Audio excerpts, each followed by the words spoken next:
Hey guys, and this episode was really interesting, and I want to talk about it more in detail after the intro, like always, and also I want to discuss the next episode preview of what the title suggests. So let's crack down to episode 2 of Digimon Adventures 2020. Titled Our War Game. Just War Game, not Our War Game, not Child War Game, just War Game. And let's crack down to it and see where it goes. And let's talk about the review. So, like always, 3, 2, 1, hit the intro.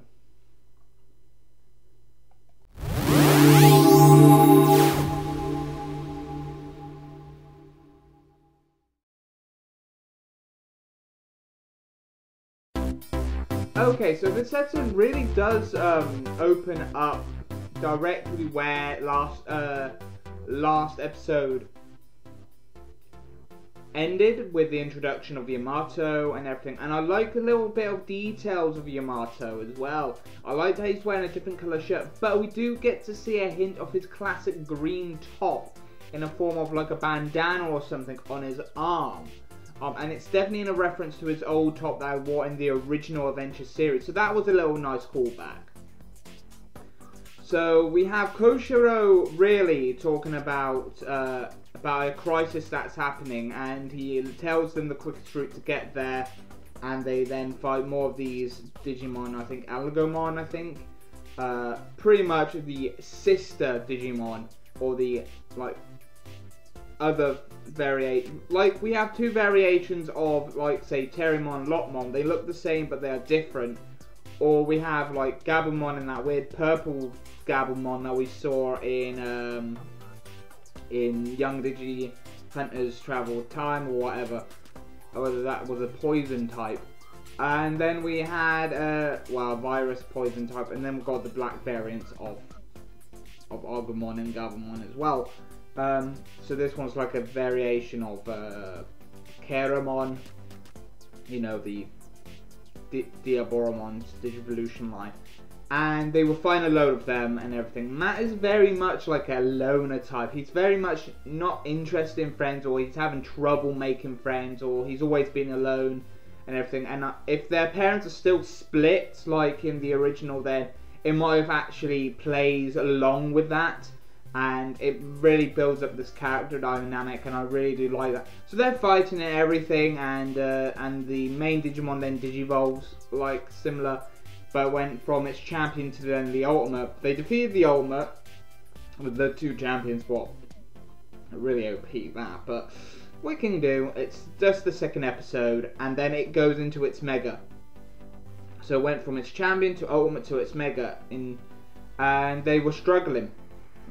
And similar beats from the original Our War Game film were played here, with the timer of the missile launch, but this time, instead of a different setting, it's set from a nuclear submarine. I think that from a nuclear sub, and this time the missile was aiming directly to Tokyo. No Air Pacific, just Tokyo, and it would wipe everything in Tokyo out. And it just really plays along with that, and it just shows the dynamic a little bit more of the character development. The animation was really, really good again. No more like recycled animation of Digivolution sequence. No recycled animation of main attacks. Oh god, sorry. But everything's there, and it really does show that it's doing the best it can to be new and different, but also still incorporating some similar beats to the original film and from the original series as well. Now, closer to the time, once the missile has launched near the end of the episode, the Hikari and TK, or Takaru, both end up holding feathers.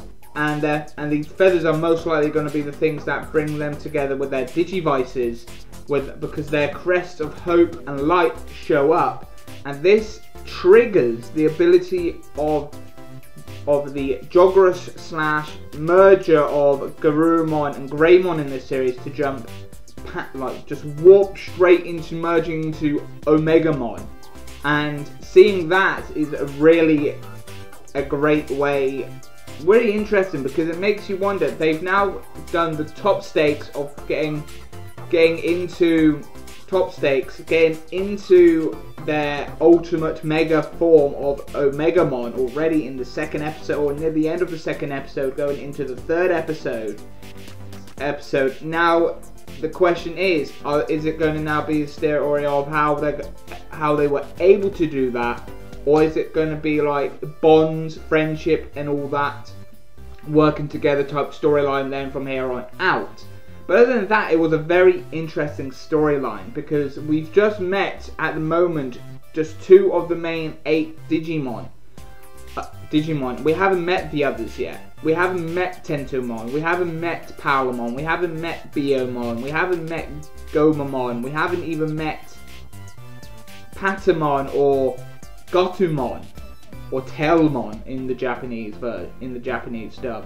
And we haven't got introduced to them yet, but we got introduced to pretty much Garurumon and Greymon. And by the looks of things, Greymon and Garurumon have a friendship rivalry type of deal. It's similar to, what's the best way to describe their friendship? I would say Naruto and Sasuke type, or more Vegeta and Goku type relationship, where they're trying to one up or anything, or they knew each other before they met Tai and Yamato, or Taichi and Yamato. They were friends as well, and that was pretty much it. It just ends with the appearance of Omegamon, and he does his signature, just swooping off his Greymon hand just to push away the cape, and that's the end of that episode. Now, the next episode preview has titled as A New Adventure Begins in Another World. I think that's the title of the next episode. And it seems to be they are going to the digital world next. So I'm curious of how this plays out, because obviously we played in the network already. We're introduced to the network of just the network. You know, similar to how Child War Game or Our War Game had the network back in the early days, and how it looked then. We had the current look of what they deemed what looked like the current network. And I'm just curious about how this whole thing's going to tie up for them getting to the digital world now, because I don't think they were at the digital world at this point. They were actually, like it stated, they were in the network. They were just in a bridge. They were in the bridge between the real world and the digital world. They weren't actually in the digital world, they were in the bridge and towards the network. And so the next episode is probably them going to the digital world, and then hopefully the main story of the main cast actually begins there, and probably we're going to end up seeing everybody there at the get-go. But at the same time, it's very hard to deduce what's going on with them at this moment in time. But yet again, this episode was really, really great, and it really does seem like they've shown that this is definitely going to be different, because at the moment there have been 3 different ties, because I'm not counting Tri's tie as a different tie, because he is the same tie from the original adventure, grown up a little bit older, and same with the Kizuna Tri, or the Last Evolution Tri tie is the same one as well. So it doesn't, they're not different ties, they are the same tie that grew up to where he is. But there are 3 different ties. There's now this tie, there is the V-Tamers tie, and we have the original Adventures tie. So they're the 3 main ties, and this tie is definitely showing different elements to the story that I really do like, and it really does show that it's doing its own thing, and it's doing its own thing well. I'm really liking that dynamic as much as possible. possible. But other than that, this episode was good. The animation was yet again top notch. There were a little bit too much of fan servicey, definitely in some elements of harking back to other movies, in positioning of Digimon. I do like the fact how Tai was riding on Greymon on the horn again, and it looked very reminiscent to how he rode it in the original Butterfly opening back in the original adventure. And I like that there is just little whips of a little bit of nostalgia with a little bit of scene, with a little bit of positioning of the characters in here and there. But other than that, the episode was really good. It was still very similar to our war game in sense of storytelling, but in a different way to make it more like a high stake. And they had to do something, and they just backed there. The peak is there. I don't know how Toei's going to manage to top this, because the inclusion of Omegamon now in near the beginning of the series instead of later is definitely not going to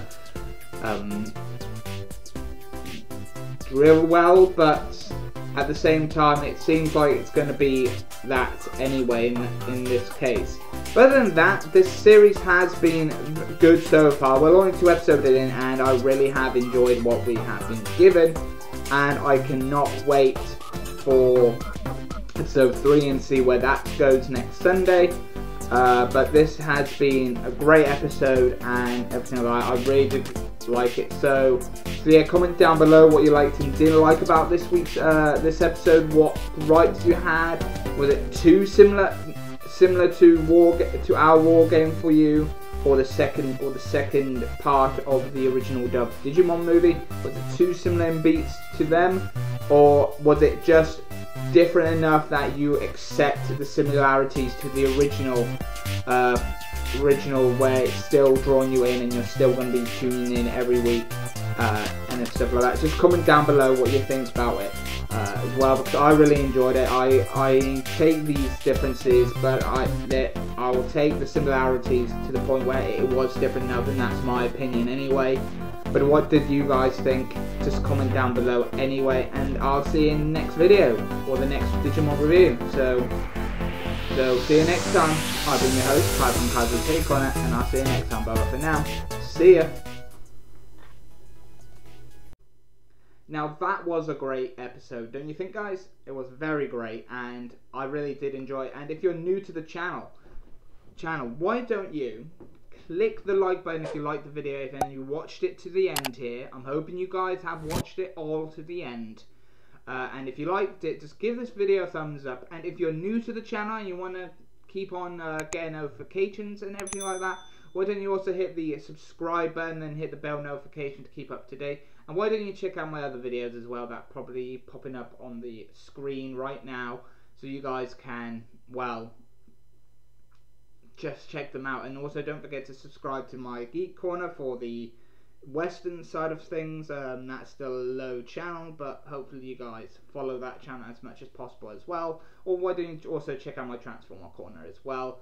But other than that, I've been your host, Kai from Kai's Take Corner, and I'll see you next time. Bye bye for now. See ya.